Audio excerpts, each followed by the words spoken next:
The president has been killed. General মঞ্জুরকে ইংরেজিতে সেদিন এই বার্তাটি দিয়েছিলেন মেজর মোজাফফর হোসেন। হত্যাকাণ্ডের পর সেদিন প্রেসিডেন্ট জিয়াকে কবর দেওয়ার দায়িত্ব পড়েছিল এই মুজফফরের ওপর।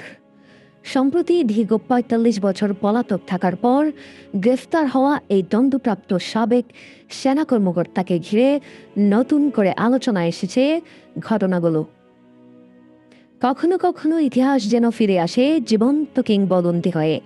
হাতের আঙুল কিংবা মাথার চুল যেভাবেই আড়াল করা হোক, কিন্তু কিছু না কিছু ছাপ যেন থেকেই যায়। এই যেমন নাকের নিচে থাকা এক জন্মদাগী যেন কাল হলো মুজফফরের। এর মাধ্যমেই দীর্ঘ ৪৫ বছর পরও তার পরিচয় নিশ্চিত করা হয়। ইতিহাস যেন কথা কয় তার ভাষায়। ১৯৮১ সালের ৩১ মে সংঘটিত সামরিক অভ্যুত্থানের অন্যতম পরিকল্পনাকারী ছিলেন মোজাফফর হোসেন। প্রেসিডেন্ট জিয়া হত্যাকাণ্ডের অনেক অমীমাংসিত রহস্য বেরিয়ে আসতে পারে তার মাধ্যমে। সেদিন কার নির্দেশে প্রেসিডেন্টকে সরিয়ে দেওয়ার এমন নিখুঁত টার্গেট করেছিলেন তারা? দেশীয় কোনো শক্তির ক্ষমতার লোভ, নাকি আন্তর্জাতিক কোনো মাস্টার প্ল্যান? কেমনই বা জেনারেল মঞ্জুরকে বিচারের মুখোমুখি না করেই চিরতরে শেষ করে দেওয়া হয়? এসব প্রশ্নের উত্তর খোঁজার জীবন্ত এক দলিল হতে পারেন এই মুজফফর। সেদিন রাতের অন্ধকারে মেজর মোজাফফর হোসেনই প্রথম রাষ্ট্রপতি জিয়াউর রহমানকে শনাক্ত করেন এবং তাকে লক্ষ্য করে সরাসরি গুলি চালান। কর্নেল মতিউর সেদিন নির্দেশ দিয়েছিলেন জিয়ার লাশ সার্কিট হাউস থেকে চট্টগ্রামের কোনো এক পাহাড়ের খাদে ফেলে দিয়ে আসতে।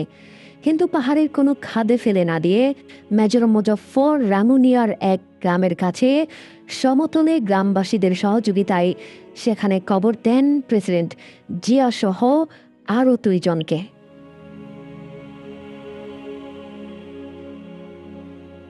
সেদিন থেকেই মেজর মোজাফফর হোসেন দীর্ঘ সময় ভারতে আত্মগোপনে ছিলেন।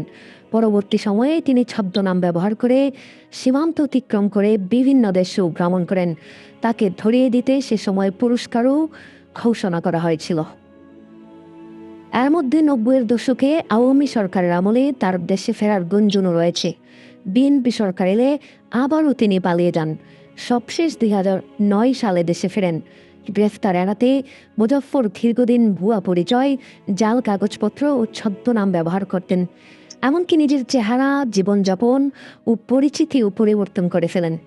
তবু সম্প্রতি গোয়েন্দা তথ্যের ভিত্তিতে রাজধানীর বনানীর ডিএচওএসের এলাকা থেকে তাকে গ্রেফতার করে ঢাকা মহানগর গোয়েন্দা পুলিশ। গ্রেফতারের পর তাকে কোর্ট মার্শালের জন্য সেনাবাহিনীর হাতেও তুলে দেওয়া হয়।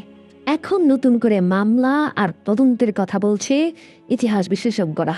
এর মাধ্যমে হয়তো বেরিয়ে আসতে পারে জিয়া হত্যাকাণ্ডের মূল রহস্য। সে পর্যন্ত অপেক্ষা যে করতেই হয়।